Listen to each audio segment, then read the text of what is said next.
We have breaking news tonight in the Jeffrey Epstein case involving possible efforts of witness tampering. And another major shakeup in the Trump White House. Alex Acosta is out as Trump's labor secretary amid unrelenting criticism that the former federal prosecutor helped to cut a lenient plea deal in that sex crime case against Jeffrey Epstein. Tonight in a new court filing, though, this is the breaking news, federal prosecutors are now accusing Jeffrey Epstein, who was arrested for allegedly trafficking underage girls. They are accusing him now of witness tampering.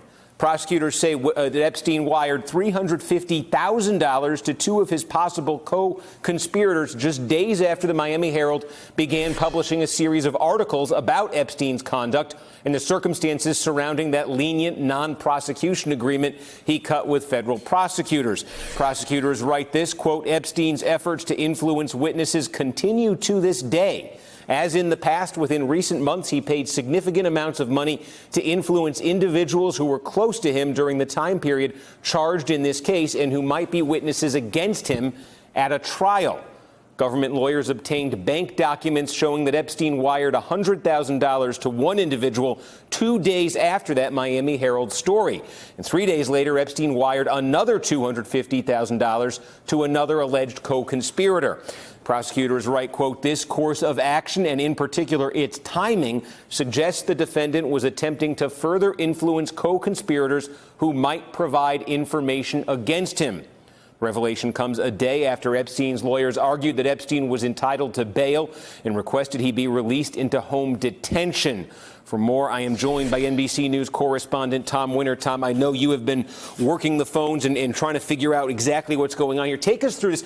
Two possible co-conspirators within days of the Miami Herald writing this story that kicked all of this back into the news in the last year or so.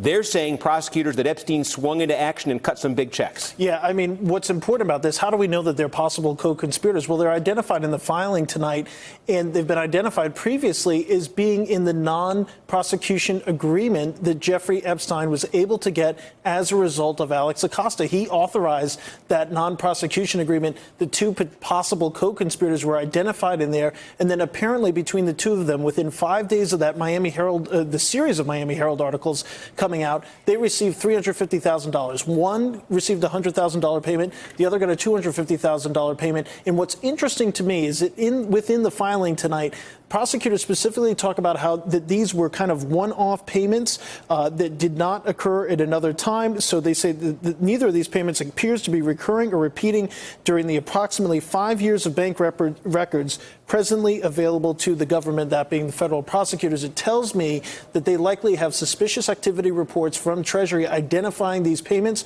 or at the very least, the bank flag these payments, and it's just indicative of an overall trend, they say, that goes back to when this case was first prosecuted or first investigated by the Palm Beach Police Department, that noticed several attempts to perhaps intimidate or coerce victims. Talk about payments back then. And then you have more recent activity. And here's why it's most important. This is in response to Epstein's efforts, or his attorney's efforts, to get him a bail package. Now prosecutors are saying, whoa, the bad activity that we've highlighted, the things that we've charged, the things that were investigated way back in 05, 06, 07, and 08, that activity has not stopped. We've got suspicious activity that's occurring with his possible co-conspirators within the last 6-7 months. So this is going to be very damning when it's presented and was filed with the judge when it's talked about at the bail hearing on Monday. So we're talking about hundreds of thousands of dollars here coming from Jeffrey Epstein, and we are also getting a better picture, a clearer picture of what he has financially. What do you know now? He's hundreds of millions of dollars we're talking about in terms of net worth. Hundreds of millions potentially at his disposal. Exactly right. So prosecutors tonight also say that according to records from an institution, a banking institution that they've obtained, he has at least $500 million of assets and cash available to him on hand. In addition,